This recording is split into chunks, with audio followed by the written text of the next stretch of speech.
There once stood a tree beside the altar, not a towering cedar, but a sacred pole carved with care and reverence, smooth from the hands of women who touched it while whispering prayers. It was Asherah's tree, and now no one remembers her name. For thousands of years, the stories of gods and kings have filled our books and monuments. Their words were etched in stone, their deeds were sung in temples. But beneath those loud and towering myths, there lived another story. It was quieter, older, and deeply rooted in the earth. This is the story of Asherah, a goddess who once stood beside the throne of the highest god. She was called the mother of all living, the lady of the sea, the queen of heaven. In ancient Canaanite myth, she gave birth to the gods. In early Israel, she may have been worshipped beside Yahweh himself.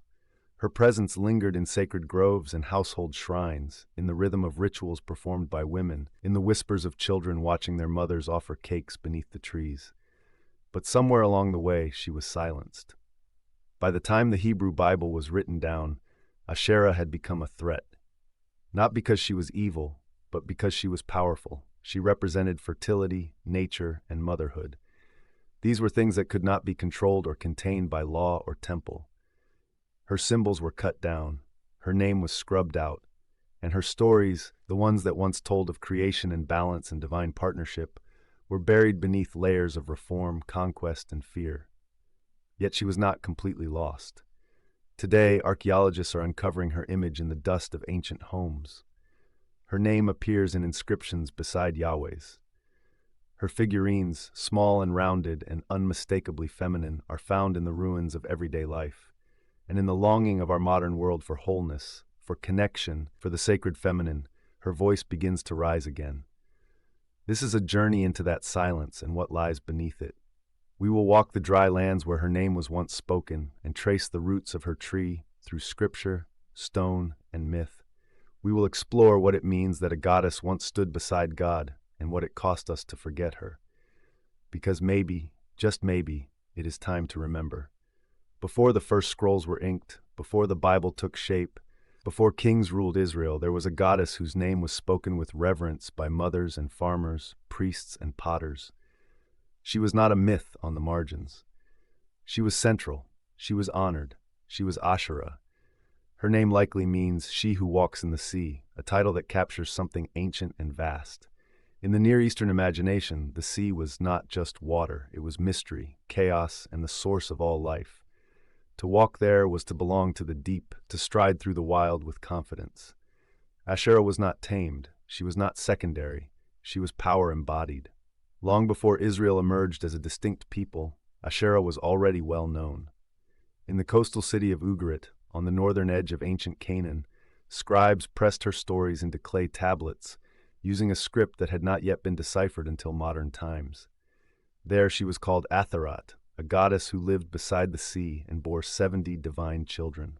She was the consort of El, the head of the Canaanite pantheon, and the mother of Baal, the storm god who brought rain and life to the land. Athirat was no shadow of El. She was a queen in her own right. She interceded in divine affairs. She made decisions. She protected her children. She represented the generative power of nature, the wisdom of the sea, and the steady hand of maternal care. In her presence, the cosmos found order. Over time, her name changed. Athirat became Asherah in the languages of the southern Levant. Her character shifted too, shaped by the beliefs of different peoples and the politics of changing empires. But her essence remained. She was a goddess of creation, fertility, and life. She was also a goddess of presence, one who was close to the everyday lives of those who worshipped her. And worship her they did. Asherah was not confined to temples. She was venerated in homes, in gardens, and under sacred trees. Women brought offerings. Families carved her image into clay.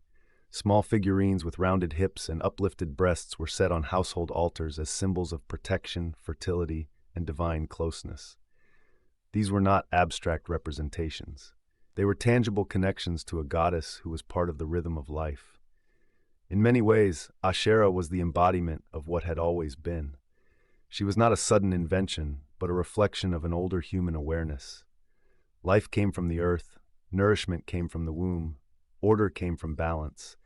And in Asherah, people saw the divine form of these truths. Yet for all her prominence in early belief, her story would not remain whole.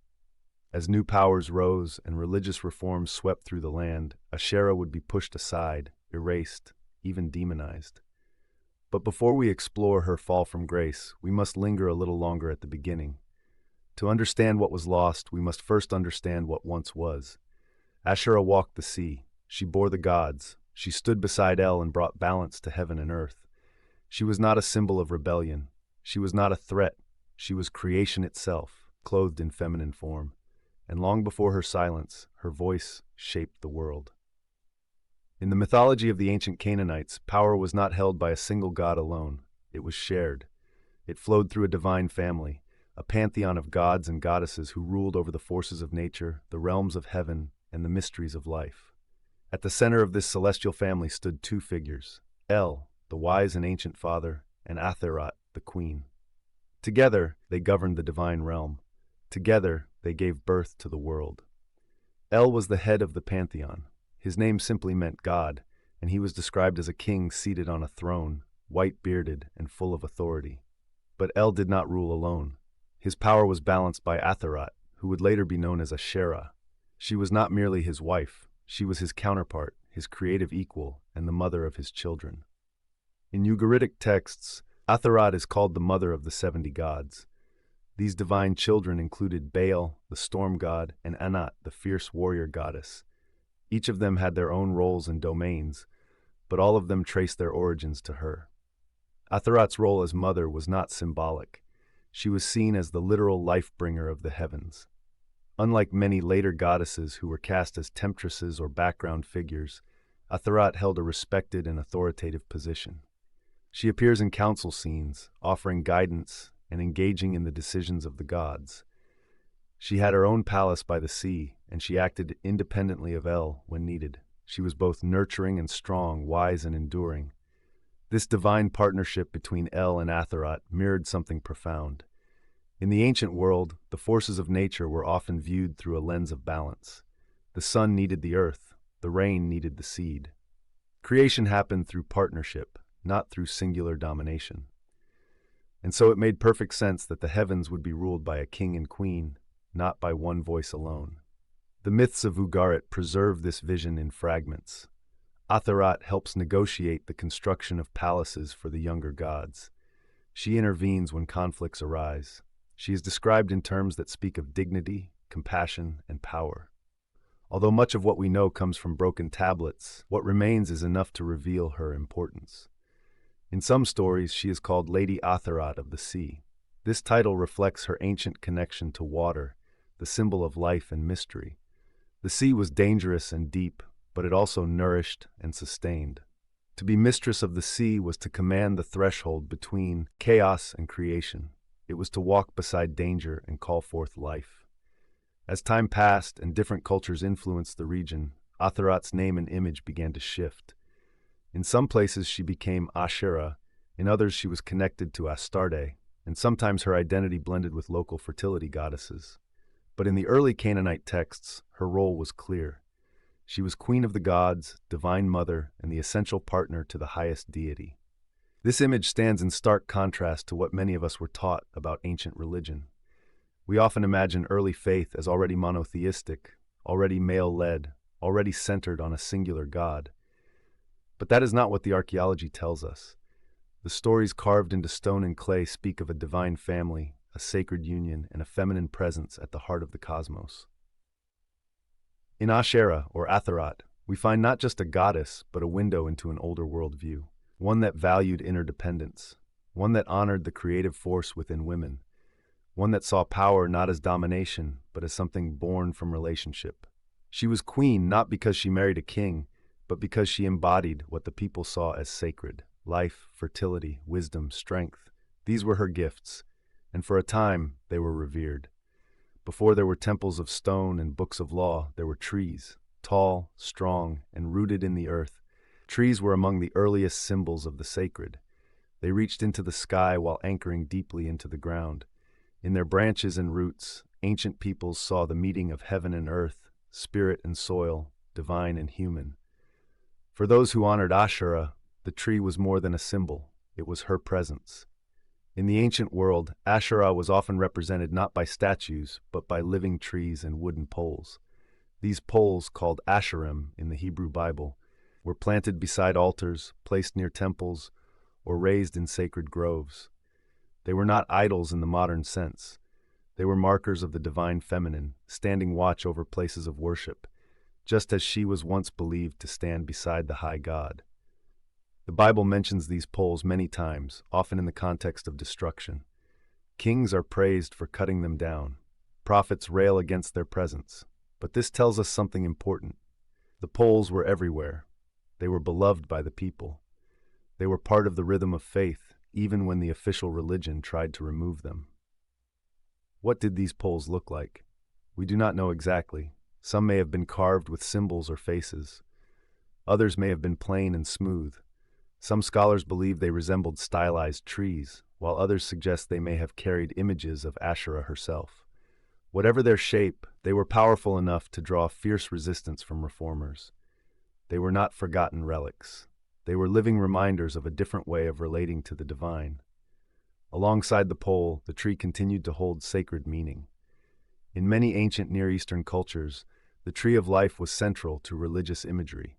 It stood in the divine garden, guarded by gods and flowing with nourishment.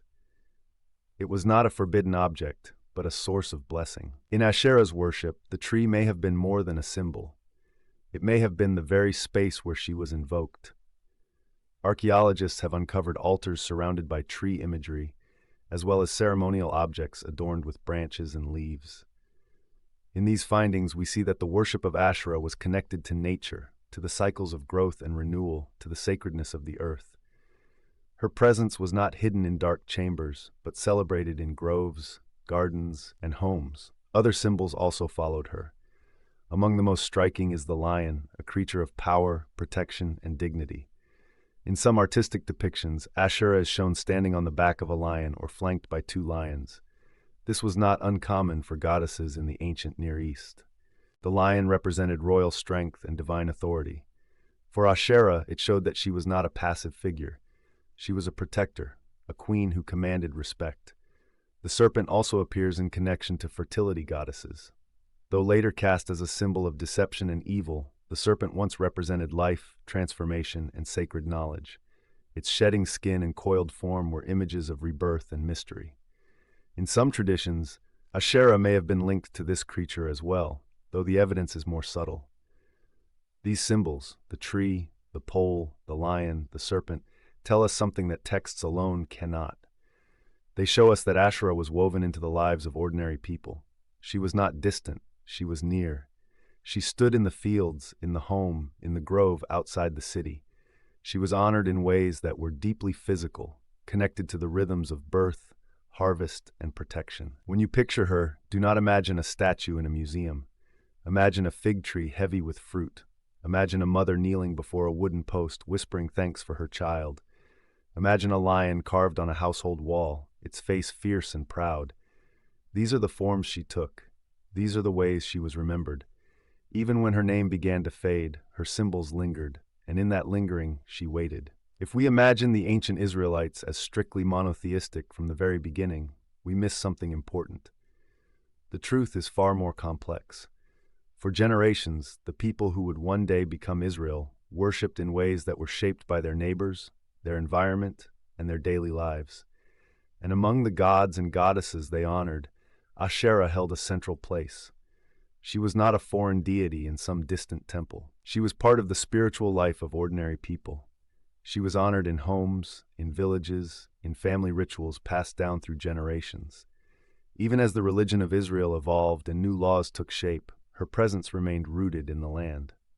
Archaeological discoveries have helped bring her story back into the light. In the hills and valleys of ancient Judah, small clay figurines have been found by the hundreds. These are not grand sculptures meant for palaces. They are modest, hand-formed images, usually showing a woman with exaggerated breasts and a serene face. Many scholars believe these are representations of Asherah, or at the very least, of the divine feminine in her likeness. They were likely kept in homes, used in prayer, or placed near beds or hearths as symbols of blessing, fertility, and protection. These figurines were part of daily life. They were not the objects of grand ceremony, but of quiet devotion. They tell us that for many Israelites, worship was not confined to the temple. It happened at home, in private spaces, through rituals and symbols that honored the forces of life and nurturing. Even more compelling than the figurines are the inscriptions. In the ruins of ancient sites like Kuntilet Ajrud and Khirbet el Kom, archaeologists have uncovered texts written on stone and pottery that mention Asherah by name. One inscription reads, "I bless you by Yahweh of Samaria and his Asherah." Another includes the phrase Yahweh and his Asherah written in blessing. These are not the words of rebels or heretics. They are the words of believers, people who lived in the heart of ancient Israel, who prayed and blessed one another in the names of both Yahweh and Asherah. To them, these names belonged together. They did not see a contradiction. They saw a partnership, a balance between the masculine and feminine aspects of the divine. This view may come as a surprise to many. We are often taught that ancient Israel rejected all other gods, but the archaeological record tells a more layered story. In the early periods, especially before the rise of centralized monarchy and priestly authority, religious life was fluid. People worshipped many deities. They adopted customs from neighboring cultures. Their relationship with the divine was shaped as much by family and field as by temple or scripture. The worship of Asherah was not always separate from Yahweh. In fact, many scholars now believe that in the early stages of Israelite religion, Asherah was seen as the consort of Yahweh, much like she was to El in the Canaanite pantheon. This was not considered strange. It was an extension of the earlier tradition. Just as the heavens had a king and queen, so too did the Israelites imagine their own God walking alongside a divine partner. Over time, this view would be challenged. Prophets would rise to condemn the worship of Asherah. Kings would order her altars destroyed. But in this chapter of her story, she still stood tall. Her poles were raised beside Yahweh's altars. Her image was kept in homes. Her name was written into blessings and prayers. She was part of the land. She was part of the people. And though the official story would soon turn against her, the memory of Asherah could not be erased so easily. She had taken root too deeply. In clay and stone, in trees and words, she endured. There was a time when Asherah stood openly beside the altars of Yahweh. Her wooden poles rose in the sacred spaces of Israel and Judah. Her name was written in blessings. Her image was kept in homes. She was not hidden. She was honored. But history is shaped not only by belief, it is also shaped by power.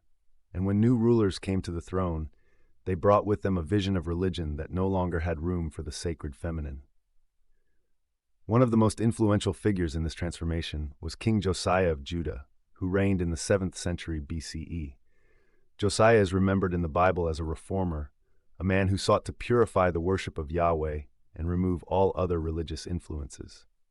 To his supporters, he was a hero. To history, he was the beginning of a dramatic and violent shift. According to the 2nd book of Kings, Josiah undertook a sweeping campaign to eliminate what he saw as false worship. He tore down high places, he smashed altars, he executed priests, and he ordered that every Asherah pole be destroyed. The Bible says he even brought out a statue of Asherah from the temple of Yahweh in Jerusalem and burned it to ashes. This moment is often cited as evidence that Asherah had been worshipped within the very temple itself, standing in the most sacred space of Israelite religion. Whether she was there as a statue or as a symbol carved into the wood or wall, her presence was seen as real enough to demand removal. Why did Josiah do this? The answer is not only religious, but political. His reign came during a time of growing centralization. Power was being consolidated in Jerusalem. Priests and scribes were gaining authority. There was a new desire for religious uniformity, a single story, a single God.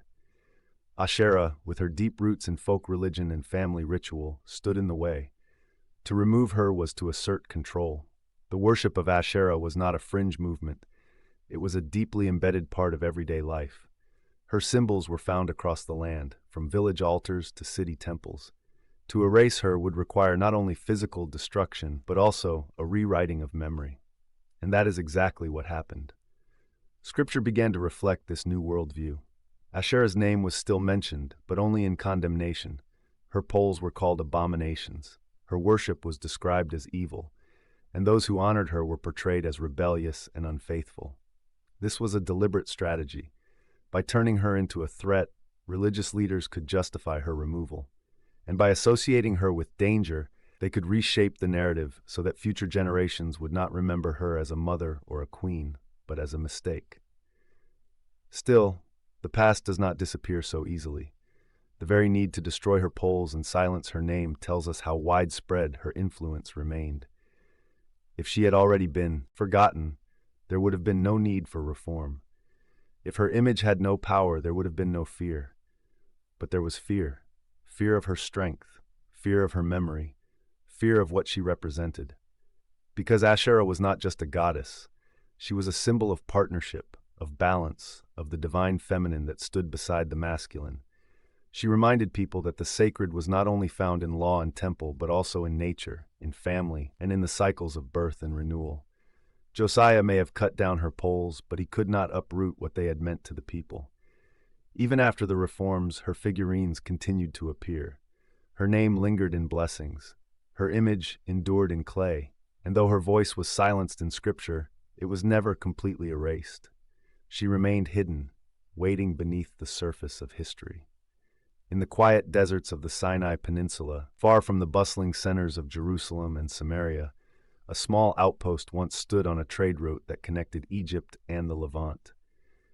It was not a grand city. It was a place of passage, a shelter for travelers and scribes, a place where words were written on broken pieces of pottery. What was written there would change everything we thought we knew about early Israelite religion. The site is called Kuntalet Idrud, and it dates to around the 8th century BCE. When archaeologists began excavating it in the 1970s, they discovered something surprising. Among the pottery shards and fragments of stone were inscriptions written in early Hebrew. These were not legal texts or royal proclamations. They were blessings, and they spoke not only of Yahweh, the God of Israel, but of someone else. They spoke of Yahweh and his Asherah. This phrase appears more than once. In one inscription, the writer says, "I bless you by Yahweh of Samaria and his Asherah." In another, a nearly identical blessing is written, again pairing the name of Yahweh with Asherah. These inscriptions shocked scholars. For centuries, the dominant belief had been that ancient Israel was always monotheistic, always loyal to Yahweh alone. But here in the desert, we find a different story, a story in which Yahweh and Asherah were connected, not in conflict. What does it mean to speak of his Asherah? Some argue it refers to a sacred object, perhaps a pole or tree symbolizing the goddess. Others believe it refers to Asherah herself, not just as a symbol, but as a divine consort. The grammar of the inscriptions allows for either reading, but taken in context with what we know about Asherah's worship throughout the region, the meaning becomes clearer. This was not an isolated belief. It was part of a wider religious culture in which Yahweh and Asherah were understood as a pair, mirroring the older tradition of El and Athirat. Yahweh had likely absorbed many attributes of El as his worship became more central, and with him came Asherah, the queen beside the king. A second inscription from another site, Khirbet el-Qom, also contains a similar reference. It reads, "Blessed be Uriyahu by Yahweh, and from his enemies he has saved him by his Asherah." Again, we see the pairing. Again, we see the blessing. And again, we are reminded that the story we inherited is not the full story. These inscriptions are more than historical footnotes. They are windows into belief. They show us that the worship of Yahweh was not always solitary, that the early Israelites did not always see monotheism as a requirement, that the divine feminine was not only present but honored alongside the masculine. Why were these voices lost? As the priestly class grew in power and religious law became more rigid, beliefs that did not align with the new vision of Yahweh alone were pushed aside. Scriptures were edited, stories were reshaped. Asherah, once beloved, became a danger. Her image was removed. Her name was rewritten as a symbol of corruption. And the possibility that Yahweh had once been seen as a god with a partner was quietly buried. But history leaves traces. The inscriptions from Kuntilet Ajrud and Khirbet el-Qom remind us that belief is never one thing. It evolves, it expands and contracts. It reflects the needs and hopes of the people. For a time, those people believed in a God who did not walk alone. They believed in Yahweh and his Asherah, a sacred pairing that reflected the balance of life, the union of strength and nurture, protection and creation. These were not rebellious ideas. They were sacred truths held by farmers and travelers, mothers and fathers, scribes and shepherds. And though those truths were suppressed, they were not destroyed. They waited beneath the sand, beneath the stones, beneath the silence, until someone found them again. The question lingers like smoke after fire. How does a goddess once honored across cities and homes, once spoken of beside the name of Israel's own God, become forgotten? It is tempting to imagine that Asherah simply faded away, that people outgrew her, or that her worship was replaced by something more refined. But history rarely works that way. Asherah did not vanish because she was irrelevant. She was removed.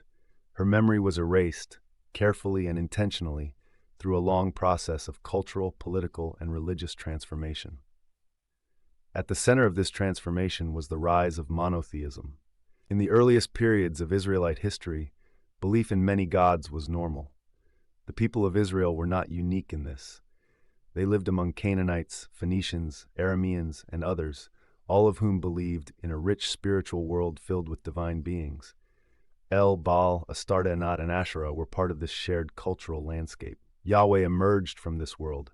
He was not originally the only God. He was the national God of Israel, a deity who protected the people, guided them, and received their worship alongside other gods. For generations, Yahweh was honored together with Asherah, just as El had once stood beside Athirat. But as Israel's identity deepened, especially after political crises and foreign invasions, a new idea began to take root. The belief that there is only one God and that all others must be rejected began to shape the religious imagination of the people. This shift did not happen overnight. It took centuries. But it changed everything. Monotheism brought with it a kind of spiritual clarity. One God, one people, one law. It helped unify a scattered nation. It strengthened the authority of priests and kings. It drew a clear line between the sacred and the profane.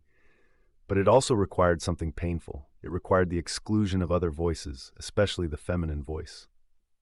Asherah, as the divine feminine, stood in direct contrast to this new order. She was not easily controlled. Her worship was rooted in the home, in the body, in nature. She did not belong only to the temple or to the priesthood. She belonged to the people. And so she had to go. Scripture reflects this struggle. In earlier biblical texts, there are hints of a broader spiritual world. The plural term Elohim, the references to divine councils, the stories that echo older myths. But as the texts were edited and reinterpreted, Asherah was stripped of her name. Her poles were condemned. Her image was cast as sinful. What once had been sacred became taboo. At the same time, the feminine aspect of divinity was not fully replaced. It was buried. Wisdom was personified as a woman in Proverbs, speaking from the streets and calling to the people. The Queen of Heaven appears in Jeremiah, where women offer cakes and prayers in her honor. These are remnants, scattered like seeds across Scripture, reminders of what had once been present. But Asherah herself, by name and image, was removed. The deeper reason for her erasure may go beyond religion. It may lie in the rise of patriarchal systems, where power moved more and more into the hands of men. As society became more structured around kings, priests, and male lineage, the feminine was pushed into silence. Not only the feminine divine, but women themselves. To erase Asherah was to erase a way of understanding the world, a world where life came from balance, where the divine could be both strong and nurturing, where creation came not from command, but from union. She was forgotten not because she failed, but because she threatened the new order. Her memory was not simply lost, it was taken. But memory has a way of returning. In clay figurines buried in the earth, in inscriptions hidden on broken pottery, in the longing of modern hearts for what was left behind, Asherah begins to reappear. And with her comes a question. Not just who she was, but what it means that she was once known and then forgotten. When we ask why she was erased, we are also asking what we have lost, and what we might yet recover. When a name is forgotten, the spirit of it often finds another way to survive. It may not be spoken aloud anymore, but it lingers in the stories, in the symbols, and in the deep places where memory is not easily erased. Though Asherah's name was removed from worship, some believe her presence never truly disappeared. Instead, it changed shape. It moved beneath the surface. It became part of other figures, other symbols, other sacred roles. She may have been cast out of the temple, but the sacred feminine she embodied found ways to remain. One of the clearest echoes of Asherah appears in the biblical figure of wisdom, or chokmah in Hebrew. In the book of Proverbs, wisdom is described as a woman. She calls out in the streets. She speaks with clarity and strength. She is older than creation and was present when the world was formed. In Proverbs 8, wisdom says, "The Lord created me at the beginning of his work, the first of his acts of long ago." She goes on to describe how she stood beside God, like a master worker, rejoicing in the inhabited world. This is not the voice of a passive concept. It is the voice of a divine being, a partner in creation, a guide to life and justice. Many scholars have wondered whether this poetic image of wisdom carries within it the memory of an earlier divine feminine. Some believe she is a theological evolution of Asherah. Others see her as a symbol of divine intelligence shaped by older traditions. Either way, the connection is striking. Here is a womanly figure, eternal and holy, woven into the story of creation. Another echo appears in the tree of life, mentioned in Genesis. In the garden at the beginning of the world, two trees stand in the center. One is the tree of the knowledge of good and evil. The other is the tree of life. When Adam and Eve eat from the first tree, they are cast out of the garden, but the second tree is never touched. Later Jewish texts describe the tree of life as the source of immortality and healing. In mystical traditions, it becomes a central symbol of divine structure and energy. Some have suggested that the tree of life reflects Asherah's presence. After all, she was often symbolized by trees and wooden poles. She brought life and nourishment. Her sacred spaces were groves and gardens. Perhaps the tree in the center of the garden was once more than a tree. Perhaps it was a memory of a goddess who once stood in the center of worship. There is also the mysterious figure in the book of Jeremiah known as the Queen of Heaven. The prophet speaks against those who offer cakes and incense to her, particularly the women who lead these rituals. He accuses them of idolatry and warns of punishment. But the women defend their actions. They say that when they honored the Queen of Heaven, their lives were full and blessed. It was only when they stopped that misfortune came. Who was this Queen of Heaven? Her name is never given, but her presence is strong. She receives offerings. She is associated with nourishment and fertility. She is remembered with loyalty. Many scholars believe she may be Asherah under another title, still honored by the people even after her official worship had been banned. These examples do not prove that Asherah remained in full form within later scripture, but they do suggest that her influence continued. She was not completely destroyed. Instead, the memory of her was absorbed into new language and hidden within new symbols. Even beyond the Bible, traces of her can be seen in surrounding cultures. Goddesses like Astarte, Anat, and Isis carry similar qualities. They are mothers, warriors, protectors, and creators. They stand beside gods, not behind them. They speak with authority. They care for the earth. It is possible that Asherah lived on through these sisters, that as one name was silenced, others rose to carry the same spirit. In the end, it may not be Asherah's name alone that matters. It may be what she represented. Balance, wisdom, creation, the sacred feminine that does not compete with the masculine, but completes it. That spirit has never truly left us. It has only changed form, and if we know how to look, we can still find her. For centuries, Asherah's name was buried under layers of dust, silence, and fear. Her symbols were forgotten or misunderstood. Her worship was erased from public memory. And yet she endured. She endured in the quiet spaces between the written lines, in the figurines hidden under ancient floors, in the trees once planted beside altars, in the longing for something that had been lost but never truly gone. In recent decades, the story of Asherah has begun to rise again, not only through archaeological discoveries, but also through the voices of women and scholars who have asked hard questions and followed where the evidence leads. What they have found is not only a goddess of the past, but a symbol with meaning for today. In the field of feminist theology, Asherah has become a powerful image. She represents what was stripped away from traditional religion: the nurturing, the balance, the mother, the mystery. For many, rediscovering her is not about turning back to polytheism. It is about restoring what was broken, about remembering that the divine was once imagined as both male and female, as strong and gentle, as ruler and nurturer. Writers and theologians have begun to explore her legacy with new eyes. They ask what it means that the earliest followers of Yahweh may have honored a goddess beside him. They consider how her removal shaped the course of religion and how her return might heal something that has long been missing. In modern spiritual movements, Asherah is embraced by those who seek the divine feminine. She is called upon in rituals. She is honored in meditation. She is seen not only as a historical figure, but as an archetype, a spiritual truth that speaks to the deep human need for balance and connection. For some, she has become a symbol of motherhood and creation. For others, she represents earth wisdom and protection. She is the goddess of the sacred tree, the queen beside the king, the lost voice that is finally being heard again. Her image appears in art, in poetry, in books and songs. Her name is spoken with reverence by those who feel called to reclaim what was taken. She offers a different way of seeing the divine, not as a singular force of authority, but as a living relationship, a union of energies that creates and sustains life. The return of Asherah is not about rewriting the past. It is about uncovering it. It is about telling the full story, even when that story was once forbidden.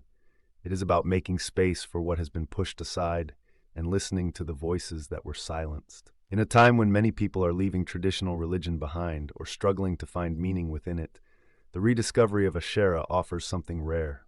It offers wholeness, a way to hold together what was once divided, a way to bring the feminine back into the sacred. This is not a return to idol worship. It is a return to memory, a return to balance, a return to the understanding that the divine is not only law and judgment, but also love, creation, and mystery. Asherah's story is not just a chapter in ancient history. It is a mirror. It reflects what we once believed. It reflects what we were told to forget. And now it reflects what we are beginning to remember. Her poles may no longer stand, her groves may be gone, but her spirit rises once more, not in defiance, but in restoration. The divine feminine has returned, and her name is still Asherah. Throughout time, human beings have turned to symbols to make sense of the divine. Among them, the tree has always stood tall. It is one of the oldest and most universal images of life, strength, and connection. Its roots reach deep into the ground while its branches stretch upward toward the sky. It holds the earth and the heavens together. It feeds, it shelters, it grows. For those who once worshipped Asherah, the tree was more than a symbol. It was her presence made visible. It stood beside the altar. It rose in sacred groves. It was carved into poles and placed at the heart of worship. It was a reminder that the divine was not far away or hidden in stone buildings. The divine was growing in the living world, always near, always speaking. Though the physical trees of Asherah have long been cut down, the spirit they carried has never truly died. The sacred tree still grows, not in forests alone, but in hearts and minds that long for something deeper, something rooted, something whole. Asherah's story is not only about what was lost, it is about what remains. Even in a world that often feels fractured and divided, her legacy offers a vision of healing. She reminds us that the sacred is not found in control, but in balance, not in fear, but in trust, not in silence, but in voice. She was a goddess of creation, and creation is never finished. It continues every day, in every birth, in every act of care, in every effort to restore what has been broken. To honor Asherah today is not simply to look backward. It is to look around, to see the sacred in nature, in relationships, in the spaces where love and life take root. Her tree still grows when women are honored as bearers of wisdom and strength. It grows when the earth is cared for and not consumed. It grows when we make space for both reason and intuition, for both strength and tenderness. It grows when we no longer fear the feminine voice in sacred stories, but welcome it home. This is not about replacing one god with another. It is about remembering that the divine is not one-sided. The sacred has many faces, many names, many expressions. When we forget that, we lose part of ourselves. But when we remember, when we begin to restore the full image of the divine, something powerful happens. The roots go deeper. The branches rise higher. The tree becomes whole again. For many people today, the return of Asherah is not just academic. It is personal. It speaks to a hunger for connection, for mystery, for something more than rules and rituals. It speaks to those who have been told their voices do not belong in sacred spaces. It speaks to those who want to believe again but need a different way of seeing. And still, the tree stands. It stands in the memory of those who once worshipped beneath its branches. It stands in the inscriptions carved into ancient stone. It stands in the quiet longing for a more complete understanding of the divine. It stands in every effort to bring healing where there has been harm, to bring balance where there has been control, to bring love where there has been fear. Asherah may have been cut down in name, but in spirit she lives on. The sacred tree still grows. The tree has always been one of the oldest and most powerful symbols of the sacred. In its roots and branches, in its strength and silence, people across time have seen something holy. It grows from the earth but reaches toward the sky. It lives for generations. It gives shade, fruit, and shelter. And for those who once honored Asherah, the tree was more than a symbol. It was her. Asherah was remembered not through statues of gold or grand temples alone, but through trees planted beside altars, poles raised near shrines, and carved wood placed in sacred groves. These trees were not just decorations. They were living reminders of a goddess who brought life into the world. She was the tree that stood beside the altar, the one whose roots reached into the soil of creation, the one who was never far from her people. When the reformers came, they cut those trees down. They tore the poles from the hills and burned what they once held sacred. But even then, the memory of Asherah did not vanish. It took root in other places, in memory, in longing, in silence. Today we may no longer worship in sacred groves, but the meaning behind those trees still calls to us. The sacred tree grows wherever people seek wholeness. It grows when we honor the balance between strength and softness. It grows when we create space for both the mother and the father, the feminine and the masculine, the body and the spirit. In many ways, Asherah was never only a goddess of the past. She represents something deeper, a way of seeing the divine in everything that gives life, in birth, in soil, in rhythm, in relationship, in healing. When people light candles in their homes, when they plant gardens, when they kneel in forests and feel something greater than themselves, the sacred tree is still growing. It grows in our desire to reconnect with the natural world.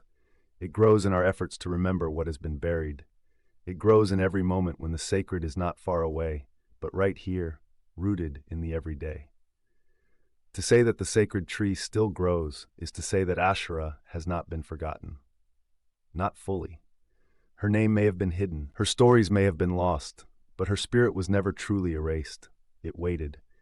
And now, in a time when many are seeking to rediscover the sacred feminine, to heal what has been divided, and to walk more gently on the earth, the tree is once again reaching upward. Asherah's roots are still in the ground, and in hearts that are willing to remember, she is rising again. Asherah was not alone. Across the ancient Near East, powerful goddesses were worshipped as mothers, queens, warriors, and creators. They appeared in temples, in myths, in songs and offerings. They were the lifeblood of religious life, honored not only for what they gave, but for who they were. To understand Asherah more fully, we must look at her divine sisters. Their names may differ, but their essence reflects a shared sacred vision. These were not goddesses of the background, they were central. One of the oldest and most enduring was Inanna, later known as Ishtar. In Sumer, Inanna was the goddess of love and war, of fertility and death, of the sky and the underworld. Her myths tell of her descent into the realm of the dead, her boldness in confronting kings, her passion, her sorrow, and her rebirth. She was both seductive and terrifying. Her symbols were the lion and the star. Her temples were among the grandest in Mesopotamia. Ishtar's power was not limited to one domain. She ruled over the contradictions of life. She could destroy and create. She could comfort and command. Her presence in the sacred world was fierce and unapologetic, and she was worshipped with the devotion of kings and commoners alike. Further west, in the coastal cities of the Levant, another great goddess emerged, Astarte. Closely associated with both Inanna and Ishtar, Astarte was honored in Phoenicia, Canaan, and beyond. She was a goddess of love, fertility, and war. She was often shown riding lions or flanked by sphinxes. In Egypt, she was adopted into the pantheon as well, becoming a bridge between cultures. Astarte's temples were active centers of spiritual life. Offerings of incense, oil, and grain were made to her. She was honored in song and poetry. Her name appears in ancient treaties and trade records, reminding us that she was not only sacred, but politically powerful. She was a goddess who crossed borders. In the land of Ugarit, where Asherah's earliest stories were written, yet another goddess held sway. Her name was Anat. She was a warrior goddess, known for her strength and ferocity. In myth, she is described as slaying enemies and bathing in their blood. Yet she is also called beautiful and nurturing. Like her divine siblings, Anat could not be placed in a single role. She was complex, commanding, and beloved. These goddesses shared more than traits. They shared a cultural world where the divine feminine was honored without apology. They were not assistants to male gods. They were equals. Sometimes they ruled alone. Sometimes they stood beside a divine partner. Always, they were seen as essential to the harmony of life. Asherah belonged to this family of goddesses. Though her name took on different forms, Athirat in Ugarit, Asherah in Canaan, perhaps Elat in older traditions, her character fits this sacred pattern.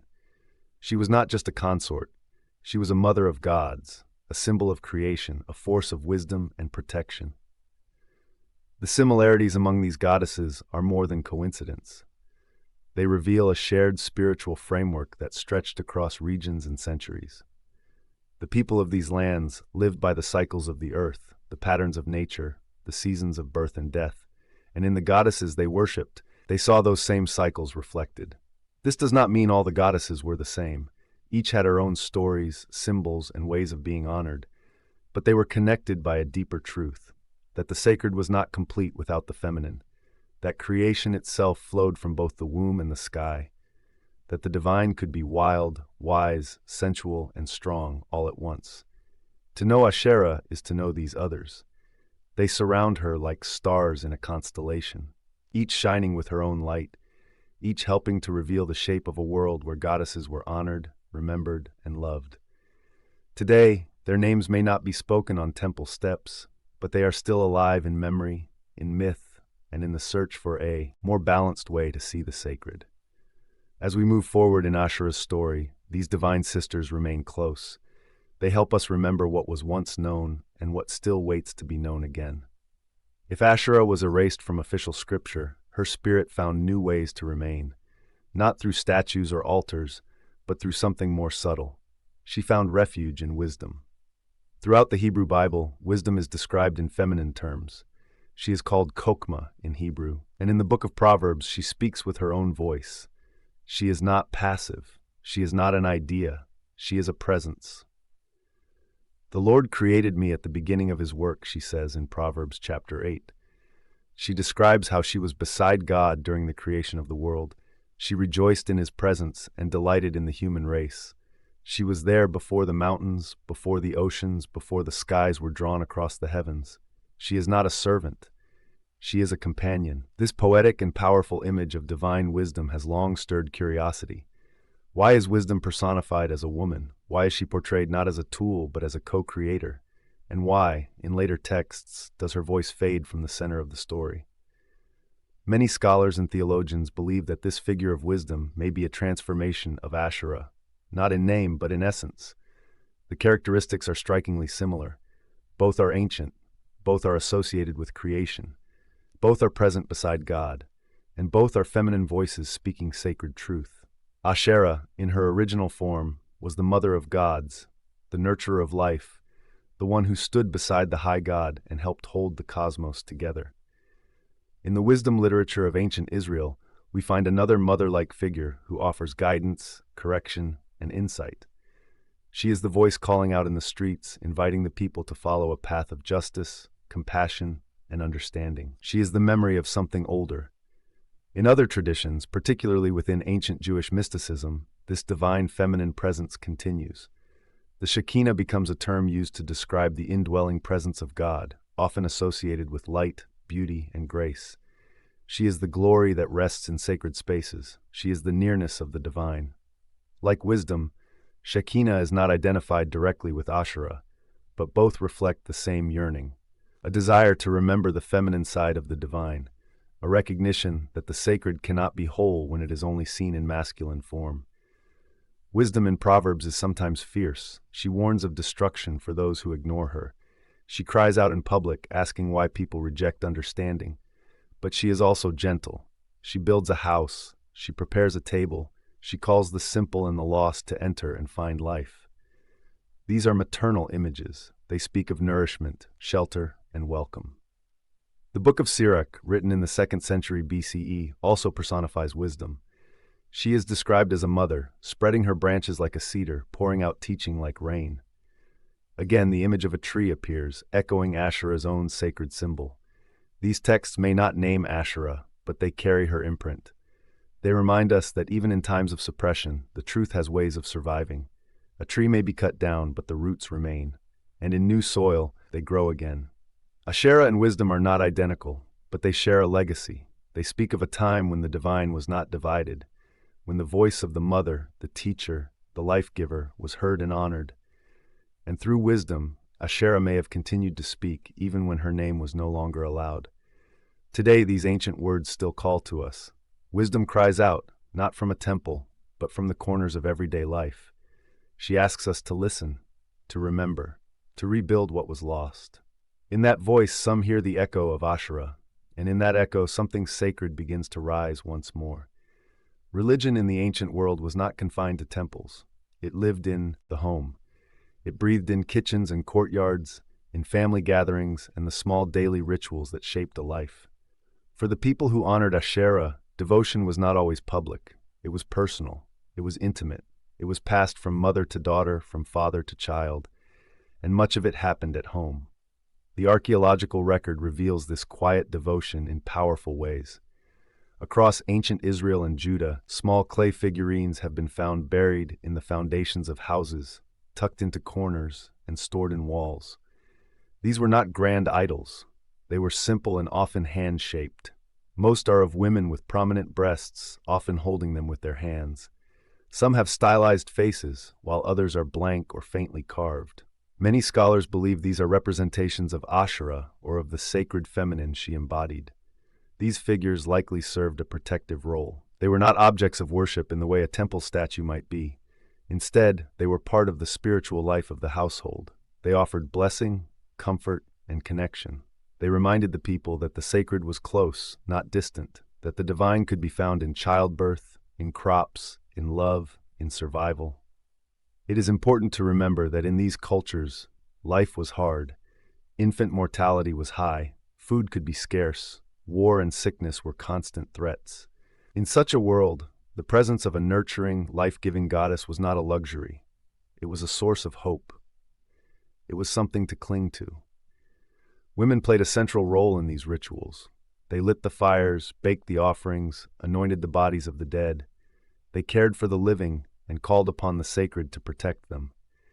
In many cases, women were the keepers of the home altar. They passed down the prayers and the songs. They remembered the names of the gods and goddesses, and they continued to honor them, even as official religion began to shift. In the Bible, there are traces of these home-based rituals. The prophet Jeremiah speaks of women making cakes for the Queen of Heaven, likely a reference to Asherah or a related goddess. The women defend their practice, saying that things were better when they offered these gifts. This exchange is not just theological. It is deeply personal. It shows that women were active participants in their own spiritual lives. They were not merely following orders. They were preserving memory. There is also evidence that sacred groves and trees were part of family worship. The Asherah pole, often condemned by biblical authors, may have originated in these private shrines. It was likely a carved or planted object that symbolized Asherah's presence. It stood as a reminder of her role in fertility and creation, much like the trees that once marked sacred space in older Canaanite tradition. These home rituals were not empty superstitions. They were acts of faith. They brought comfort and structure to everyday life. They connected people to the cycles of nature, to the rhythm of the seasons, to the unseen world that shaped their fate. Asherah was not a god of lightning bolts or distant thrones. She was the goddess of the hearth, the protector of children. the one who watched over the fields and the womb. Her presence did not demand spectacles, it asked for trust, and in the quiet of the home, she was loved. The loss of these rituals came slowly. As temple worship became more centralized and as priestly control increased, home-based religion was seen as a threat. The small altars were dismantled, the figurines were buried, the songs were silenced, but the longing remained. Today, many people are returning to the idea of sacred space within the home. They light candles, they create altars, they seek balance between daily life and spiritual reflection. In this return, we can hear the whisper of something ancient. Asherah may no longer be honored in the way she once was, but her memory lives on in the longing for connection, for nourishment, for rituals that bring the sacred back into ordinary life. And in the quiet places where hands still shape bread, where prayers are still whispered in the morning light, the sacred feminine is still present, just as she always was. In many ancient cultures, spiritual authority was not limited to priests and kings. It was also carried by women. Long before formal temples and centralized religion, the spiritual life of the community often centered around the home, the hearth, and the rhythms of the earth. In these spaces, it was women who tended the fires, women who spoke the prayers, women who remembered the old songs, and it was women who often served as the first spiritual guides. The worship of Asherah reflects this reality. As a goddess of creation, fertility, and protection, Asherah was deeply connected to women's lives. She was not distant or abstract. She was present in the most intimate and powerful moments of human experience. In birth, in nourishment, in the raising of children, in planting and harvest, in the care of the body and the soul. The figurines found in ancient Israelite homes tell a quiet story. They suggest that women were not passive observers of religion. They were active participants. These small clay figures, shaped by hand and tucked into corners of everyday life, were not placed there by kings or priests. They were placed by women who knew what it meant to give life and to protect it. These women saw the divine reflected in their own strength, their own cycles, and their own wisdom. It is likely that women passed down the knowledge of how to honor Asherah. They would have taught their daughters how to offer prayers, how to anoint the body with oil, how to bake sacred bread, how to mark the seasons with ritual. These practices did not always need temples. They were carried in memory and lived through action. In some ancient cultures, women even served in official religious roles. In Mesopotamia, temple priestesses were well documented. In Egypt, women served as singers and dancers in the rituals of the goddess Hathor. In Canaan and surrounding regions, it is possible that some women served as caretakers of sacred groves or as attendants to household shrines. This spiritual power did not rely on doctrine.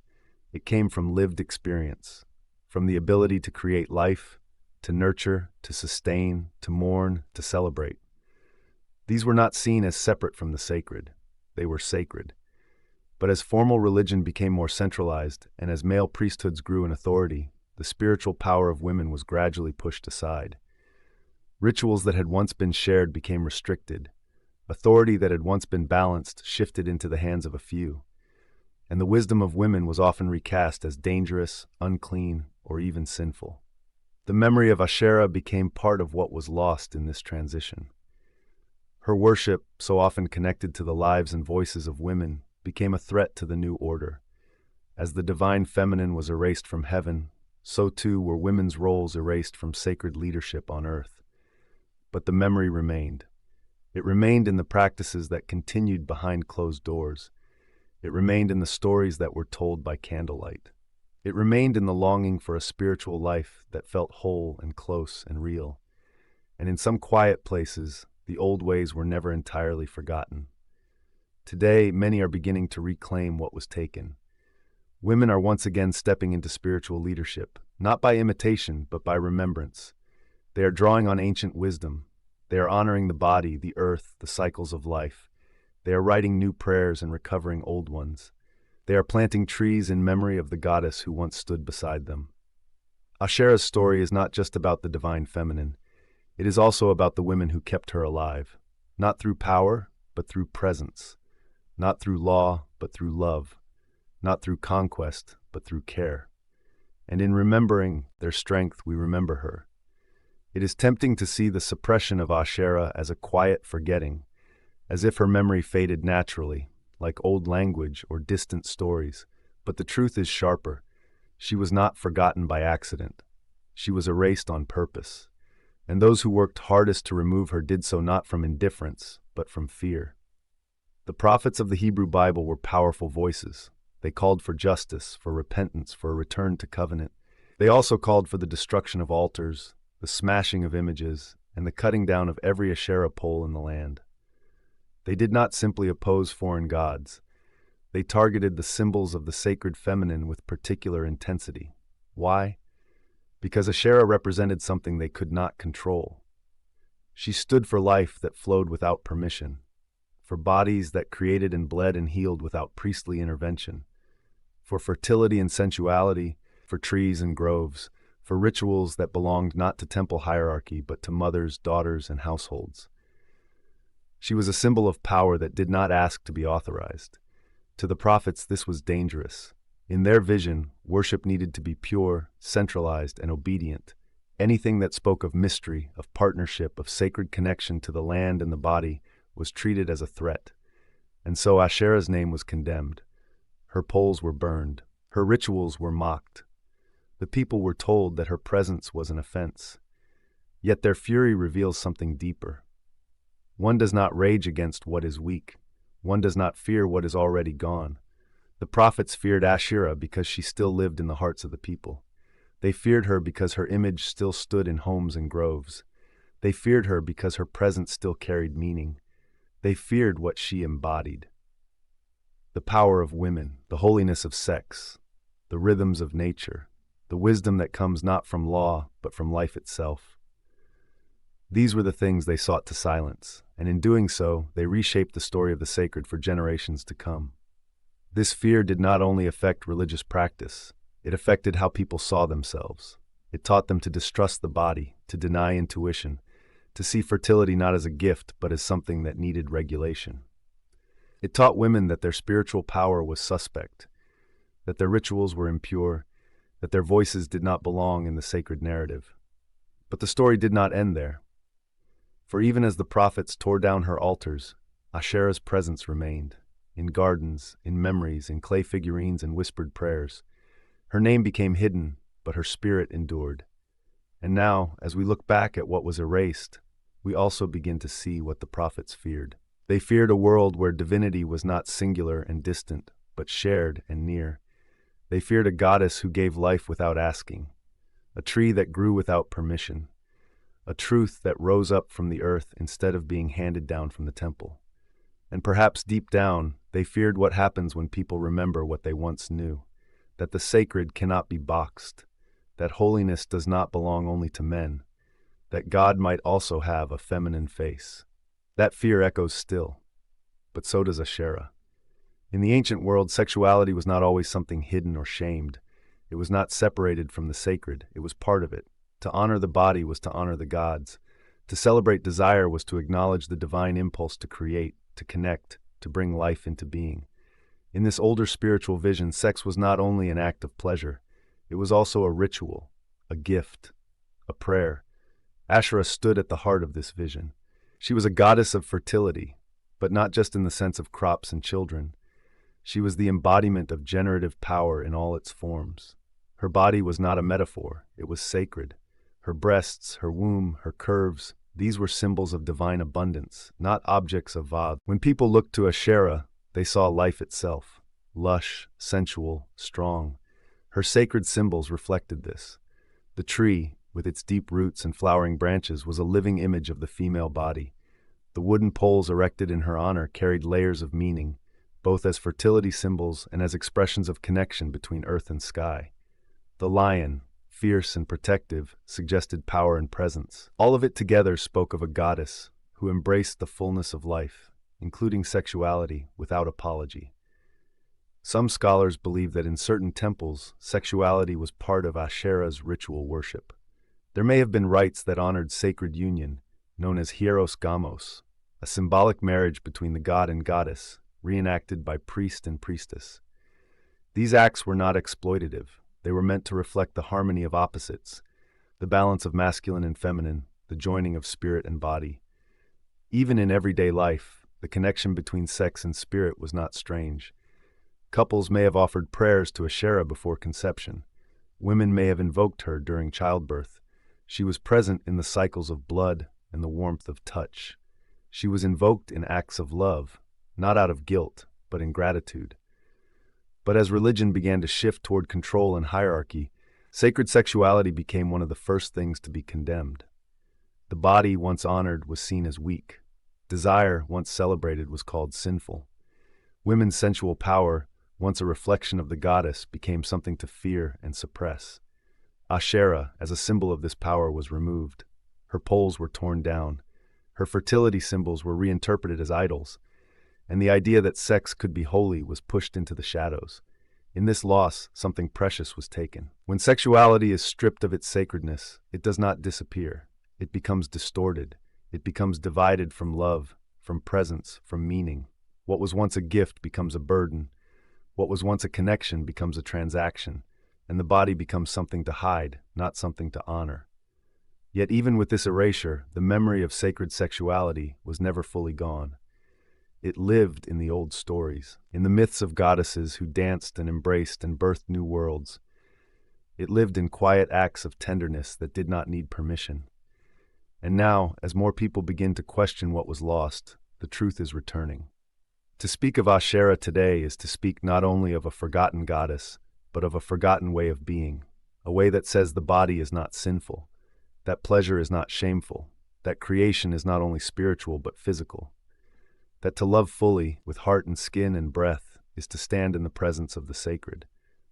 Asherah invites us to remember that sacredness is not found only in stillness but in movement, not only in silence but in sound, not only in heaven but here, in touch, in union, in intimacy that is not only physical but spiritual. To reclaim her is to reclaim a vision of life where nothing that brings love and connection is separate from the divine. And in that remembering, something whole begins to return. The body was once seen as sacred. In ancient temples and homes, the rhythms of the body were part of spiritual life. Menstruation, pregnancy, birth, desire, touch, all were woven into the way people understood the divine. These experiences were not distractions from holiness. They were part of it. The body was not a problem to be solved. It was a temple to be honored. This way of being did not last. As patriarchal religion took root, the body began to be viewed with suspicion. The mind was elevated, spirit was exalted, but the flesh was called weak. The senses became something to tame, and the female body, with its cycles and its power, became a target. Asherah, once honored as the source of life, became one of the casualties of this shift. Her image had been tied to the body. Her power was expressed through nature, fertility, and sexuality. She was not distant or abstract. She was here. She lived in trees and groves, in the womb and the well, in the sacred pole and the family altar. Her presence made no separation between the sacred and the sensual. So when the body began to be seen as dangerous, Asherah became dangerous too. Religious reformers condemned rituals that honored the feminine. They outlawed the symbols of Asherah and labeled her worship as immoral. The body was no longer a doorway to the divine. It became something to discipline, something to hide.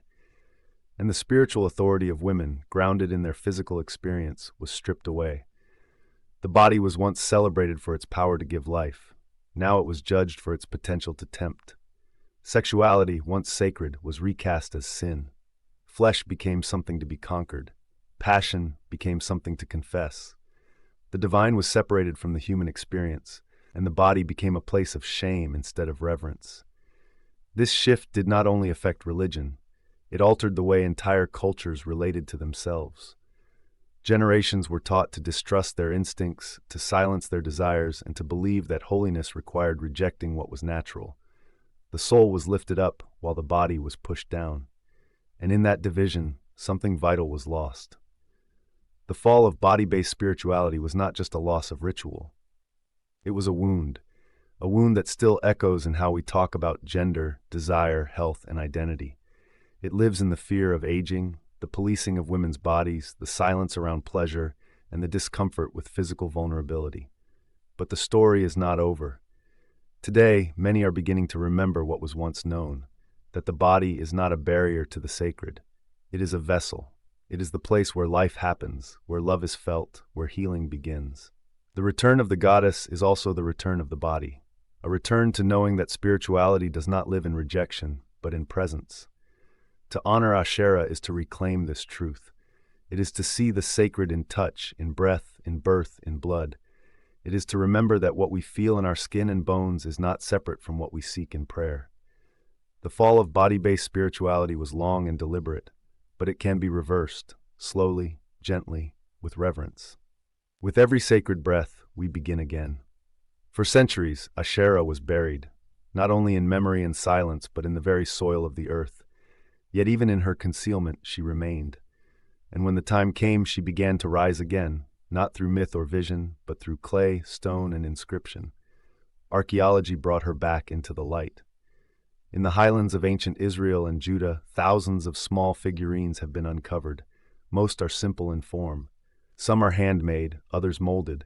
Many depict a woman with prominent breasts, often cupped by her own hands. Her hair is sometimes detailed, sometimes left bare. Her face is stylized, even expressionless, but her presence is unmistakable. Scholars call them Judean pillar figurines. Their purpose is still debated, but the symbolism speaks clearly. These were not idols in the sense of public worship. They were household objects, tokens of protection, fertility, blessing. In their shape, we find echoes of the goddess, not as a distant deity, but as a guardian of home and hearth. These figurines were not found in palaces or temples. They were discovered in the remains of kitchens and courtyards. They lived where families lived. They watched over births. They stood silently during times of war and hunger. They were touched, kept, cherished, and when they were no longer safe, they were buried. This quiet devotion was not limited to figurines. Inscriptions have also brought Asherah's memory back into focus. Two of the most important discoveries are the inscriptions at Khirbet el-Qom and Kuntilet Ajrud, dating to the 8th century BCE. Both mention Yahweh and Asherah together, suggesting a relationship that official religion later denied. The phrase found at Kuntilet Ajrud reads, "Blessed be X by Yahweh of Samaria and his Asherah." Another says, "I bless you by Yahweh of Timon and his Asherah." These words were not written by enemies or foreign nations. They came from within Israel's own religious world. They speak of a time when Asherah was not hidden, she was honored. These inscriptions are not theological arguments. They are fragments of life, blessings scratched onto storage jars, fragments of devotion caught in the act.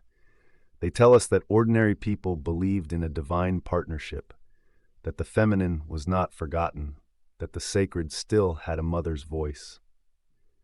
In addition to figurines and texts, archaeologists have uncovered Asherah poles and sacred groves described in ancient sources. While the physical poles no longer survive, the places where they once stood can still be traced. These poles were not just symbols. They marked sacred space. They linked the worship of Asherah to the natural world, to trees and fertility, to the land itself. Together, these discoveries form a picture of devotion that was never completely erased. A picture of people who lived close to the earth, who saw the sacred in family, in nature, in the rhythms of the body. A picture of a goddess who was not forgotten, only silenced. Archaeology does not speak in full sentences. It speaks in fragments. But even in those fragments, the voice of Asherah is strong. She emerges from the dust with quiet dignity. She reminds us that the truth has roots, and no matter how deeply it is buried, it can still rise. The clay that once held her image now carries her story, and the earth that once kept her secret now opens its hands. For centuries, Asherah was treated as a footnote, a forgotten goddess tucked between the lines of ancient texts. Most scholars believed she had been fully removed from Israelite religion. Her name was barely mentioned. Her memory was dismissed as a relic of Canaanite superstition. But all of that began to change with the discovery of a few ancient words etched into stone and pottery. These were not poems or prayers. They were not grand inscriptions on palace walls. They were everyday markings, scribbled by ancient hands onto storage jars and stone slabs. And yet they carried a quiet power strong enough to challenge generations of theology. The first inscription was discovered at a site called Khirbet el-Qom in the Judean hill country. Dated to the 8th century BCE, the text was carved into the plaster of a tomb wall. It read, "Blessed be Uriyahu by Yahweh, and by his Asherah he has saved him." The line was short, almost easy to miss, but its meaning was profound. Yahweh, the God of Israel, was being named alongside Asherah, not as a rival, not as a threat, but as a partner. The second discovery came from Kuntilat Ajrud, a remote desert site near the Sinai. There, archaeologists uncovered storage jars and wall fragments containing inscriptions in Hebrew script. One of them read, "I bless you by Yahweh of Samaria and his Asherah." Another repeated the phrase, "his Asherah," and included drawings of a tree, animals, and even a possible depiction of two divine figures. These inscriptions shook the scholarly world. Here was evidence that ordinary Israelites, during the time of the monarchy, did not see Yahweh as entirely alone. They honored him with Asherah. They believed in a divine partnership, and they were not practicing a fringe or hidden faith.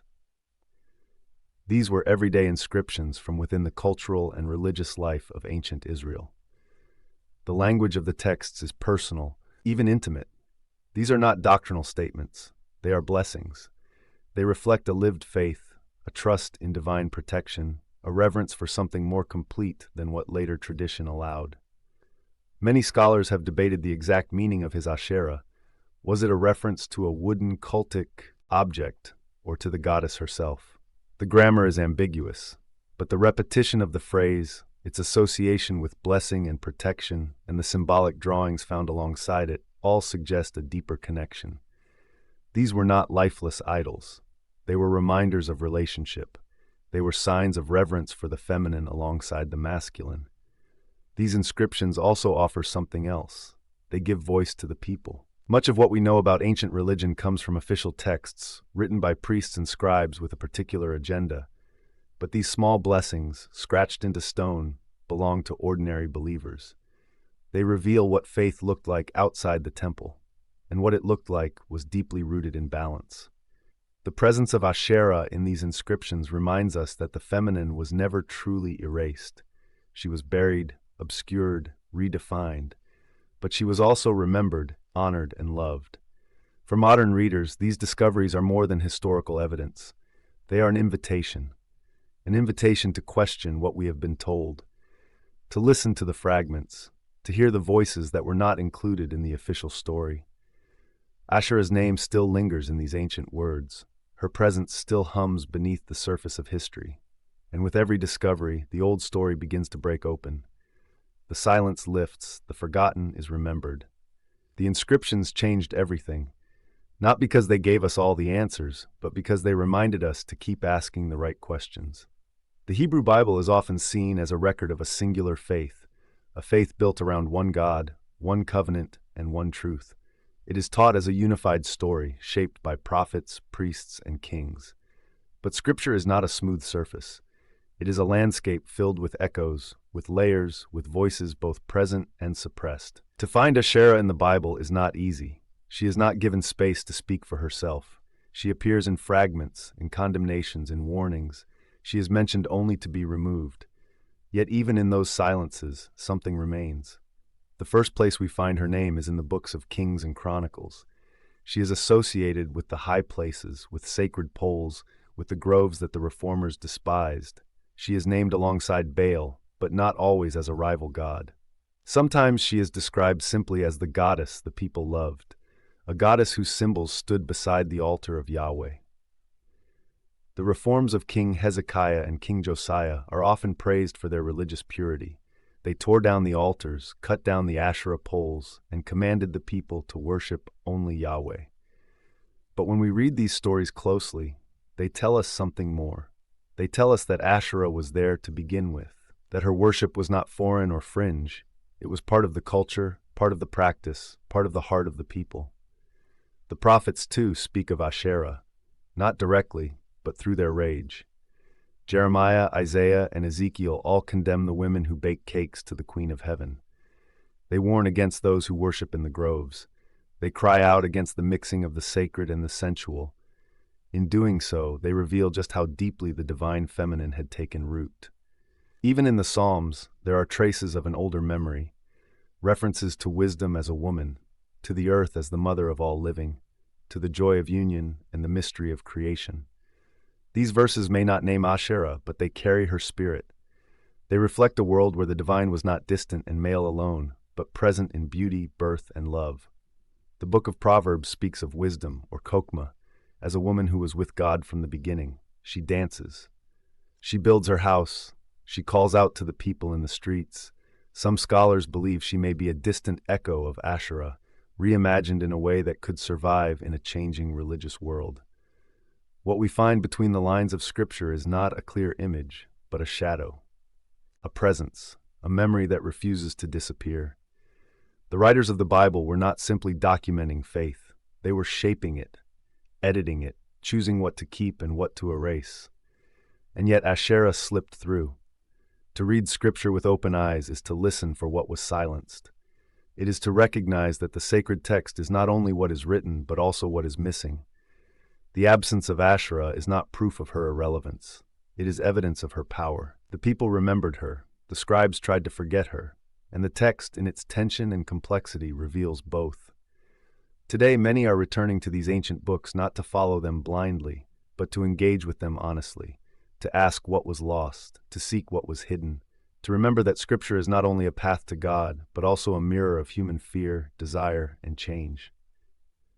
Between the lines, Asherah still waits, not as a goddess demanding worship, but as a voice calling us to remember, to see the divine in more than one form, to honor what was once beloved, to believe that truth can be found not only in the center of the page, but in its quiet corners. For many generations, the feminine face of God was hidden within Jewish tradition.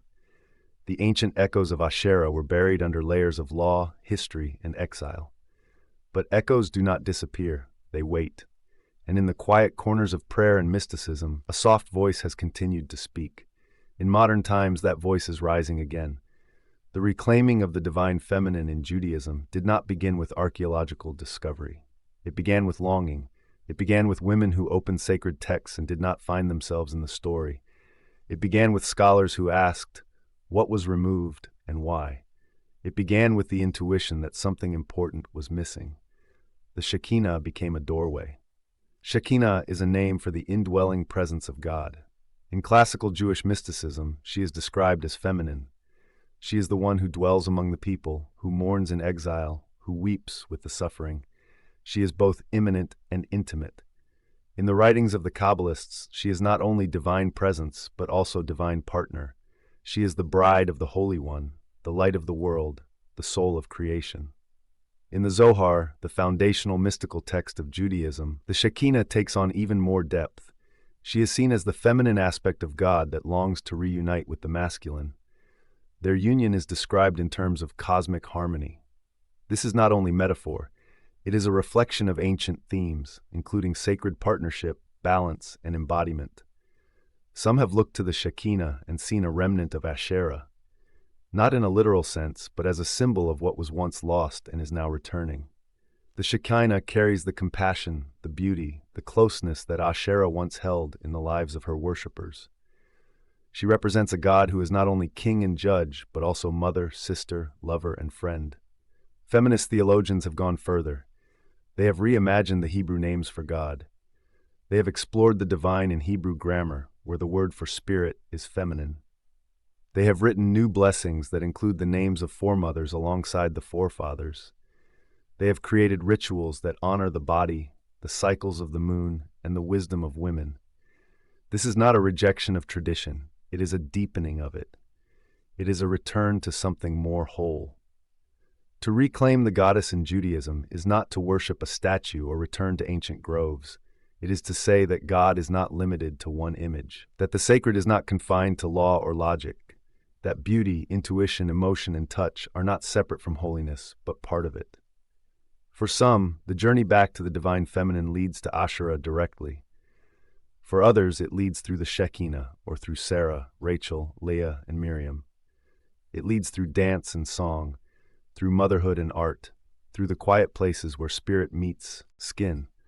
What unites these paths is the desire to see God more clearly, to know that divinity includes us all, to say that the face of God can be both strong and soft, both just and gentle, both infinite and near. In the blossoming of Shekinah, in the poems of Jewish mystics, in the voices of women reclaiming their place in the sacred story, Asherah's spirit is alive. Not in conflict with faith, but in conversation with it. Not in opposition to Torah, but as a long-lost sister whose presence makes the story more complete. Reclaiming the goddess is not about changing what is holy. It is about remembering that holiness was never meant to be divided. Christianity grew from the soil of Judaism, but its roots also reached deep into older ground. The early followers of Jesus lived in a world still shaped by goddess worship, sacred groves, and earth-centered ritual. Though Christianity eventually separated itself from these traditions, it could not erase them completely. The feminine divine remained, hidden, transformed, softened, but never fully gone. Nowhere is this more visible than in the figure of Mary. Mary, the mother of Jesus, became the most venerated woman in Christian history. She was called Mother of God, Queen of Heaven, and the new Eve. She stood at the center of art, prayer, and devotion for centuries. Churches were built in her name. Pilgrimages were made to her shrines. Her face, serene and radiant, became the image of compassion itself. Though officially not worshipped as divine, Mary took on many of the qualities once given to goddesses like Asherah. She was seen as nurturing, merciful, powerful in intercession, and close to the human heart. In places where the old goddesses had been loved, devotion to Mary often took root. She stood where the sacred feminine had once stood. In some countries, Marian shrines were even built over former temples to earth goddesses. The prayers changed, but the longing remained the same. A longing for a mother who sees. A longing for a feminine presence that blesses, heals, and protects. Christian mystics also kept the flame of the feminine divine alive. Writers like Julian of Norwich and Hildegard of Bingen spoke of God in maternal terms. They described divine wisdom as a woman. They honored the body as a vessel of grace. Though they worked within the language of Christian theology, they wove into it a deep reverence for the feminine soul. In the Gospel of Luke, there is a moment when a woman in the crowd calls out to Jesus, saying, "Blessed is the womb that bore you." His response is complex, but the moment itself is telling. The people still felt the power of motherhood. They still saw holiness in the body that carried life. The Holy Spirit, in some early Christian texts, is referred to in feminine form. The word for spirit in Hebrew is feminine. In Syriac Christianity, one of the oldest Christian traditions, the Holy Spirit was often spoken of as a nurturing mother. This language faded over time, but its traces remain. Even in Christian iconography, the feminine divine whispers from the margins. The Black Madonnas of Europe. The visions of the Virgin appearing in grottos and fields. The songs that call her Star of the Sea, Comfort of the Afflicted, Mother of Mercy.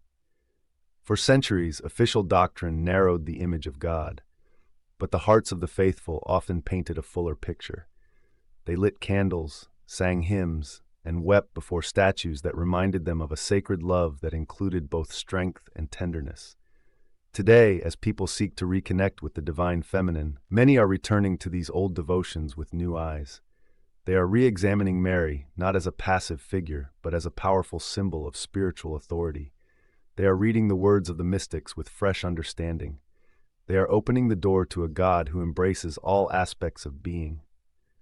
In this reclaiming, the spirit of Asherah can be felt, not as a rival to Christian faith, but as a missing thread, woven back into the tapestry.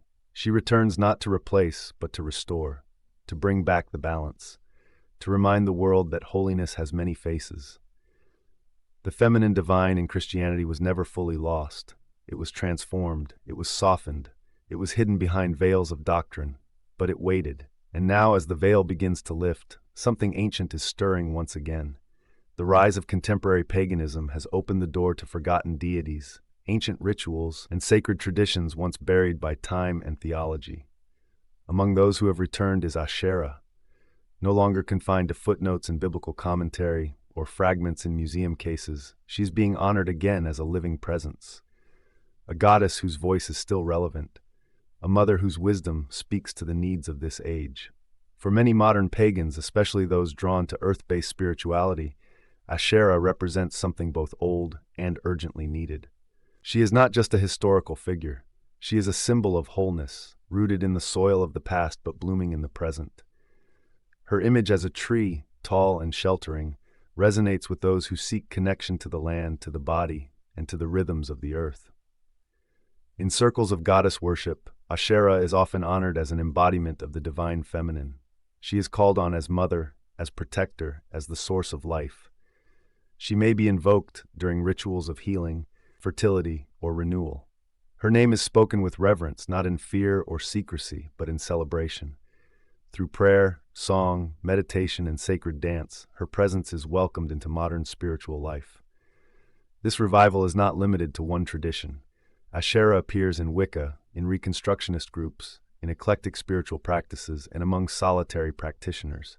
Each approach is different, but all share a desire to reconnect with what was lost, to bring the divine feminine back into sacred practice without apology or constraint.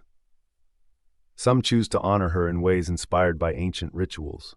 They plant trees in her name. They place bowls of water or carved wooden symbols on home altars. They study the cycles of the moon, the fertility of the land, the changing of the seasons, and they see her hand in it all. Others explore her through meditation or journaling, asking what she wants to teach them about strength, compassion, embodiment, or trust. Artists and writers have also embraced her. She appears in paintings, poetry, sculpture, and song. No longer silent, she is being given voice through creative expression. Her image is no longer defined by the texts that condemned her, but by the hearts that seek her now. This reclaiming is not just spiritual, it is also deeply personal. Many who are drawn to Asherah do so because they are looking for a new way to relate to the sacred. They are tired of models of divinity that exclude the body, suppress desire, or erase the feminine.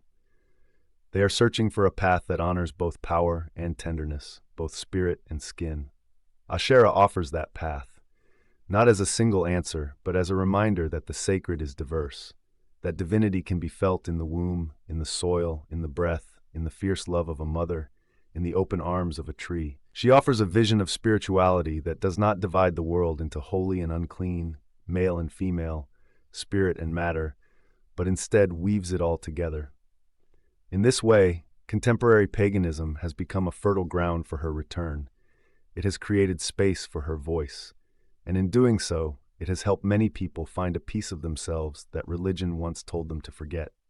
Asherah lives again, not because her name was preserved, but because her presence was never truly gone. She lived in the earth, in the blood, in the memory, and now she rises not from a temple, but from within. The world is out of balance. We feel it in our bodies, we see it in our relationships, our communities, our planet. The sacred has been divided, and with it, so have we. For too long, the masculine has stood alone at the center of spiritual life, while the feminine has been pushed to the edges, forgotten or feared. Asherah calls us to restore what has been broken. This is not about replacing one image of the divine with another. It is not about rejecting what is masculine or sacred in its own right.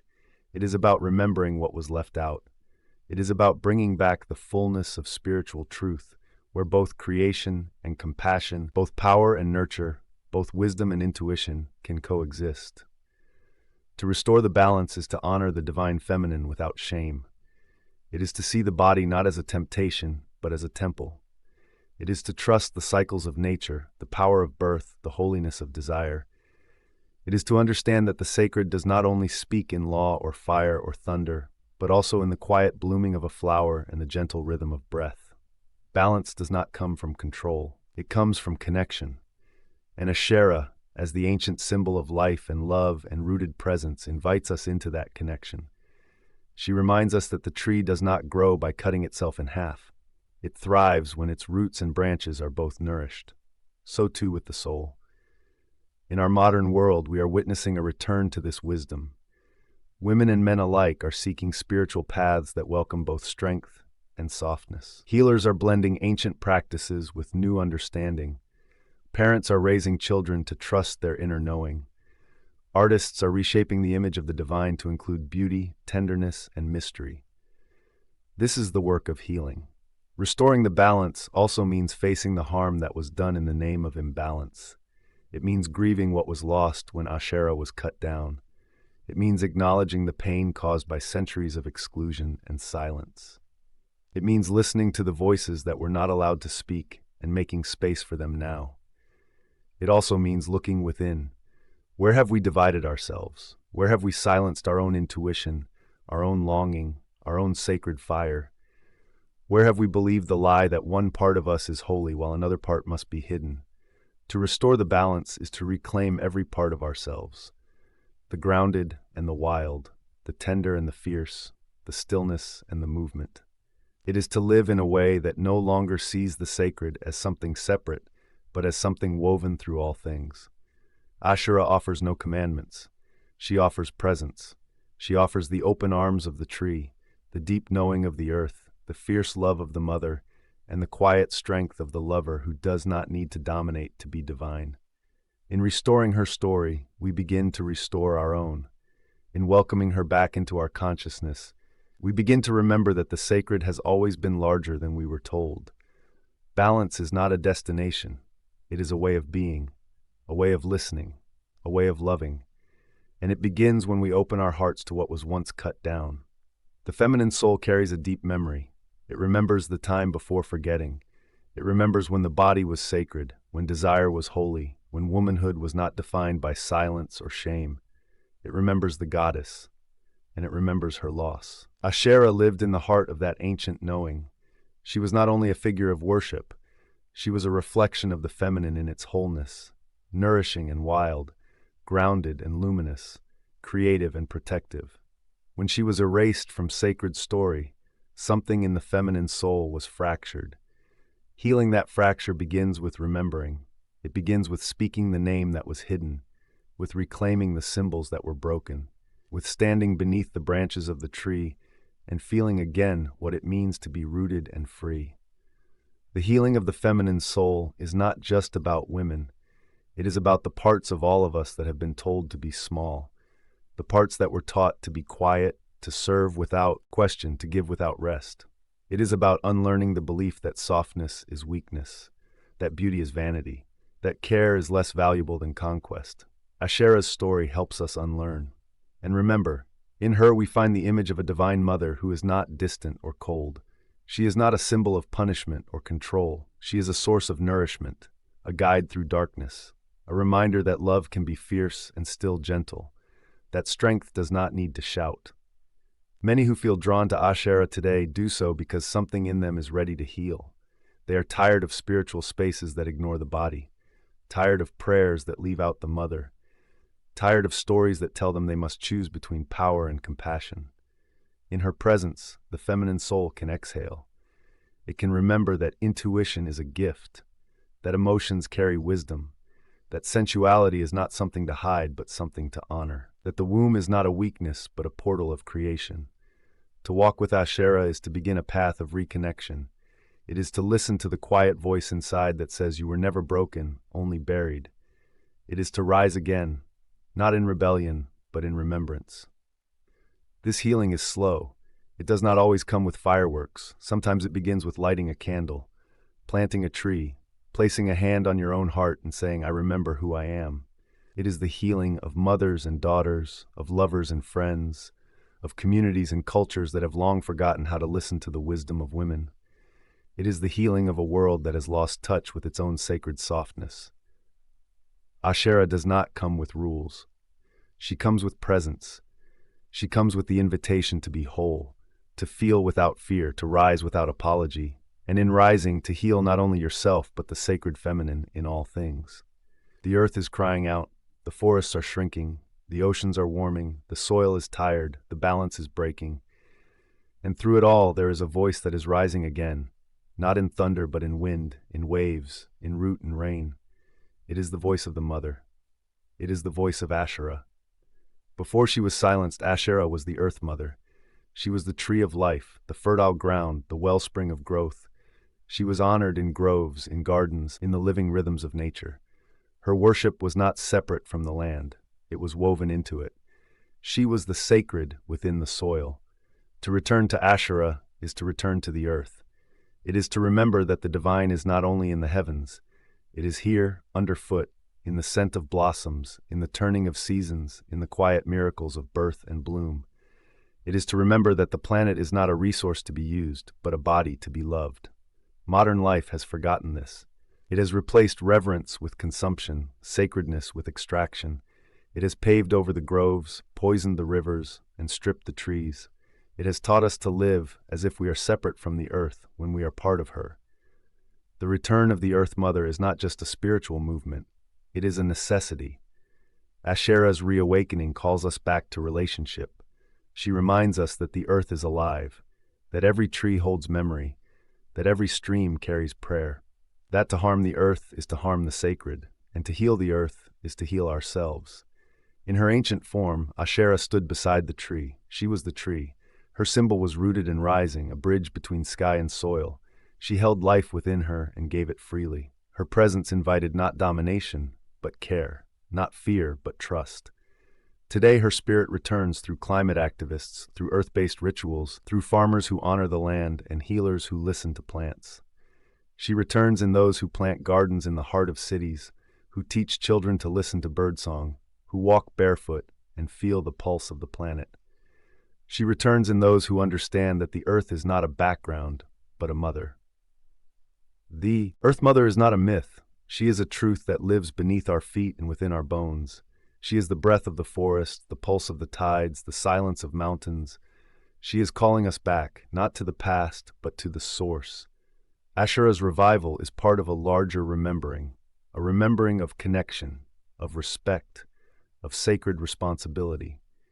She teaches that to love the earth is to love what is ancient and alive, that restoration begins with reverence. To walk with her is to tread lightly, to listen deeply, to act with love, and in doing so, to help bring the earth and ourselves back into balance.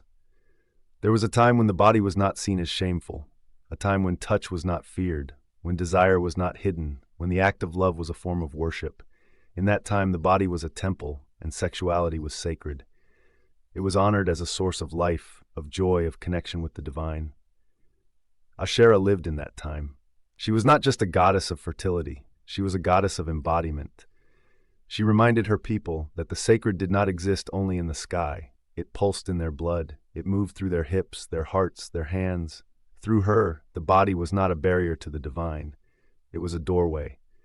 In the temples that honored her, sacred sexuality was a ritual, not an indulgence, but a prayer. In union, people touched something greater than themselves. They remembered that pleasure could be holy, that intimacy could be healing, that creation was not just about bearing children, but about bearing love, light, and sacred energy into the world. Then came the forgetting. Patriarchal systems began to fear what they could not control. The body became something to punish. Sexuality became something to suppress. Women's power, rooted in their physical and spiritual wisdom, was declared dangerous. The temple was declared unclean. Desire was labeled sin. Asherah was torn from the altar. Her groves were cut down. Her rituals were condemned. And with her disappearance came a deep loss, the loss of the body as sacred space. But the memory never fully died. Even within the shadows of shame and silence, the body still remembered. It remembered that it was once celebrated, that it was once touched with reverence, that its desires were once a song, not a secret. And slowly, that remembering has begun to rise again. Today, many are seeking to reclaim what was lost. They are returning to sacred sexuality, not as rebellion, but as healing.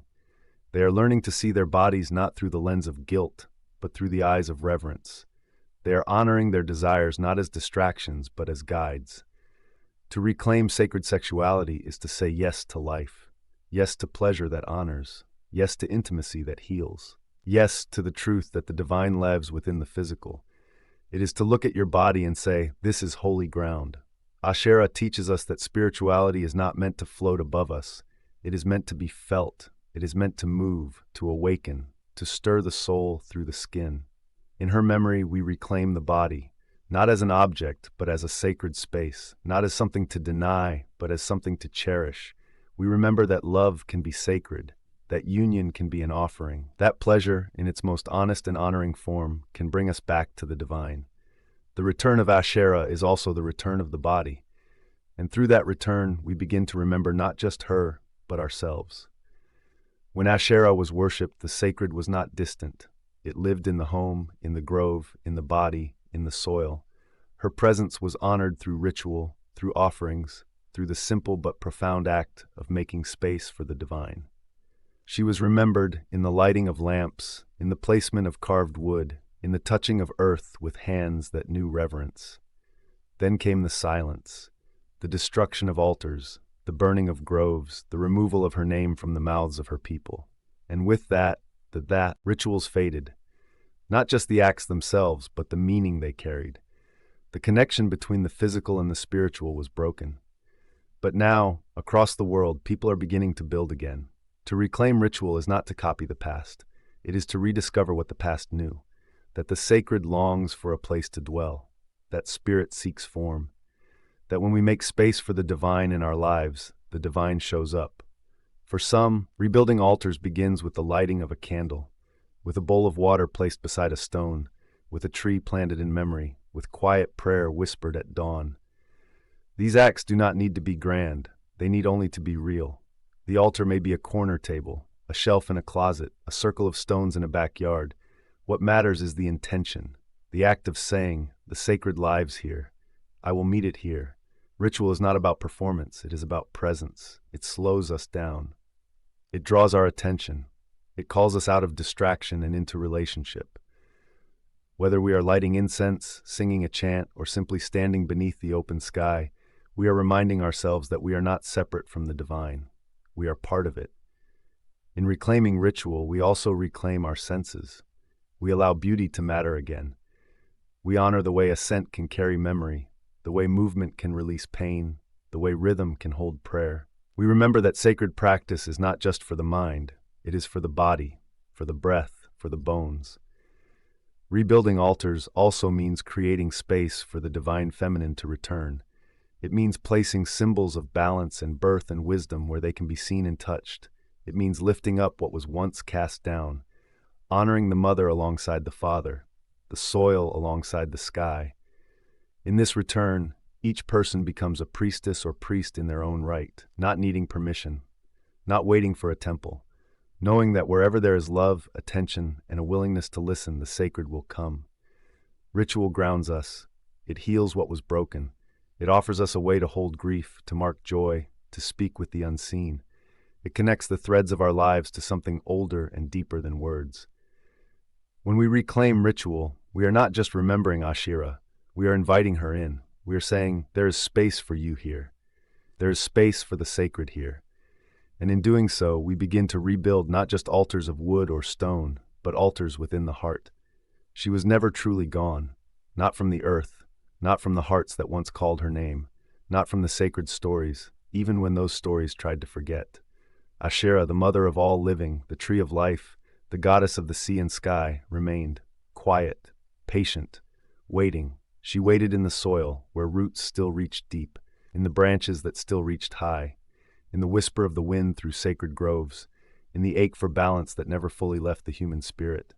She was remembered in fragments, in inscriptions half worn away, in stories of wisdom and compassion passed down by grandmothers, in the hunger for something more whole, more honest, more human. To remember Asherah is not simply to recall her name, it is to feel her presence again, to recognize what her story represents. It is the act of bringing the feminine back into sacred space, of bringing the earth back into sacred time, of bringing the body, the breath, the blood, and the beauty of life back into the heart of what is holy. Her return is not loud, it does not need to be. It is a rising, slow and strong, like the sun through morning mist. It is a remembering that happens in gardens, in quiet prayers, in broken hearts learning to heal, in the arms of those who choose love over fear. She is remembered every time someone chooses to honor the feminine within themselves and others. Every time a ritual is made with care, every time the sacred is seen in the everyday, every time a woman stands without shame and says, I am sacred too. The forgetting of Asherah was not a single moment. It was a long unraveling, a slow silencing. But the remembering is also a process, a weaving back together, a calling home of the parts of us that have been scattered. She is remembered in scholarship and story, in dream and dance, in the rediscovery of ancient names and in the creation of new ones. She is remembered not just as a figure from the past, but as a presence for the future. To remember Asherah is to participate in healing. It is to mend what was torn, to lift what was buried, to believe again that the divine is not limited to one shape, one voice, one way. It is to restore a sense of wholeness, both within the self and within the sacred. Her story, once erased, now unfolds again, not in temples of stone, but in temples of flesh and spirit, in the hearts of those who dare to ask what was lost, in the lives of those who dare to live as if nothing sacred can ever be truly destroyed. The forgotten goddess is no longer forgotten. She is remembered, she is returning, and she is rising, not alone, but with all those who remember with her.